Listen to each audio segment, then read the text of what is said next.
Oh, vomiting blood. Awful.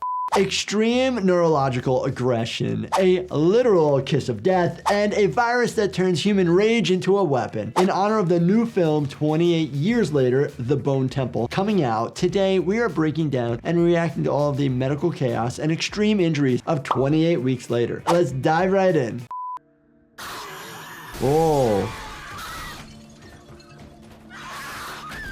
Anytime we have somebody break glass, probably a laceration, we have to double check to make sure that there is no foreign body within the tissue. We will irrigate the wound, clean it up, make sure that there's no sign of infection, and then close it up. A human biting another human, high chance of getting a bad bacterial infection. The human mouth is very dirty. We have a lot of bacteria in there. You inoculate the tissue with the bacteria and puncture it into another person's skin. You worry about rabies when it comes to somebody getting bitten. You got to get to a hospital. You got to get not only the rabies vaccination immediately, you definitely at the same time are going to get immunoglobulin just to make sure everything is covered systemically to make sure that you do not get rabies. If you get rabies, you're going to die.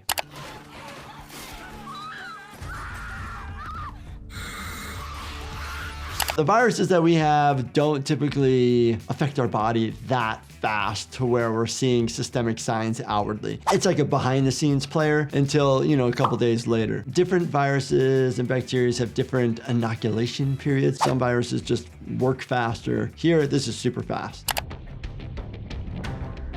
Oh, vomiting blood. Awful. That's awful.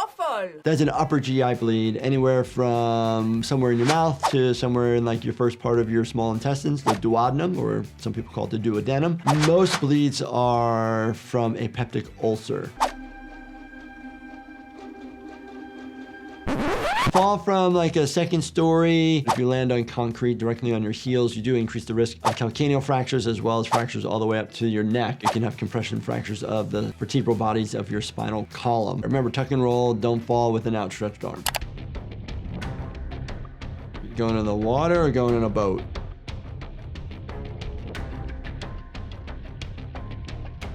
Blood coming from the eyes actually does happen. The majority of the time that we actually see this happen is due to blood within your nose or your sinuses and actually coming out of your tear ducts in reverse. And so then you're just having bloody tears.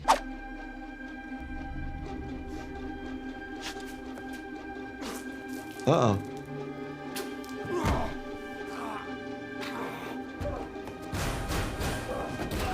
Instantaneous head discomfort, swelling of the brain. When you have swelling of the brain itself doesn't hurt. It's usually the meninges around it, the covering of the brain, pushing against the skull itself. The skull won't expand, so you have an increased pressure in your brain. You can feel it going on in his head, convulsing in the sense of frustration. That's not how a seizure appears. A seizure is quite rhythmic when you're having tonic-clonic movements and you're altered in the sense of you're not awake at all. It's not responsive and you don't come out of it in 2 seconds and act normal. Interesting. I wonder if she has like antibodies against the virus and maybe that's why she didn't turn. She's strapped down on a gurney from like an ambulance, not a gurney we would use at a hospital. And so the question is, why is she actually strapped down? And so that's why I'm thinking maybe she had the virus. I don't know. Give me more information. Who are like the super fans related to 28 weeks later?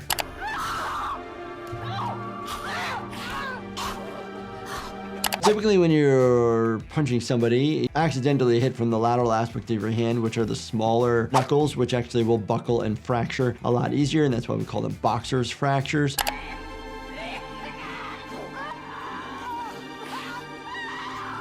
Oh, wow.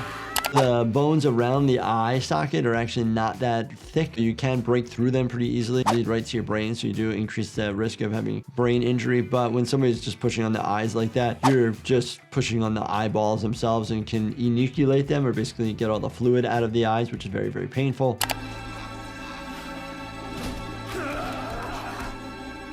You just saw a lot of like darker blood come out of the eyes. Typically it would be more bright red blood, a mix between arterial and venous, not that dark. Hard to know where they got shot. Sometimes you can get shot multiple times, and if it's in the extremities, you're fine. But if it's your head, your neck, or your torso, one specific bullet could literally kill you. People will come into the emergency department. Usually the bullets are still there. It freaks everybody out that we leave the bullets in. It can cause a lot more destruction if you try to take the bullets out.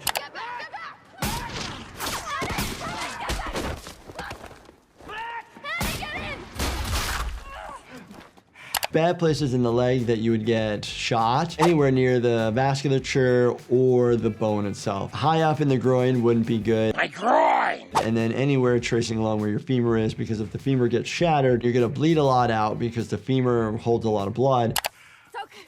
This is the flesh wound.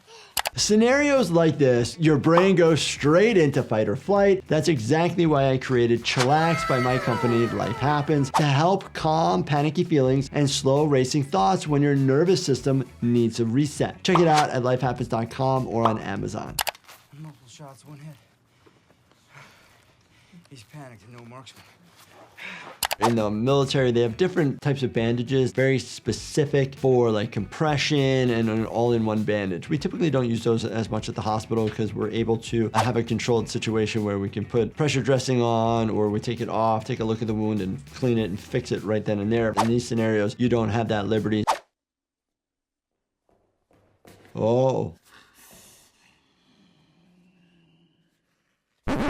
These eyes are actually huge. The pupils, the color, you're not seeing a lot of sclera anymore. You shouldn't, in a normal person, see sclera above or below the eye. If that's the case, you worry about like Graves' disease. You worry about somebody's having too much pressure in the eye or the eye's coming out like exophthalmos. If you notice that for yourself, make sure you get checked out.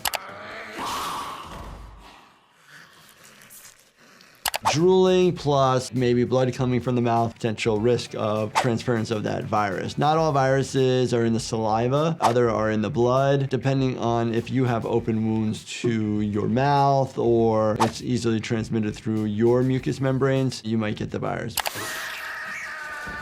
Oh no, bit the... Oh, he bit him. He bit me. It almost looks like he's like biting the ear. If you bite the side of the face, there are a lot of blood vessels on that area. Biting the ear, there's some blood vessels anterior to it over here, but there's not a lot of blood supply in that area. Big major blood vessels in your neck, but protected by the musculature over top that area. 28 weeks later, this whole franchise series, I actually enjoy it because it's virus-based and science-based. If you guys enjoyed this and like the series, definitely check out this playlist right here. Watch all the shows. And as always, do me a favor, make sure you subscribe, turn on your bell notifications, and hit that like button for me. Thank you so much for watching, and stay healthy, my friends.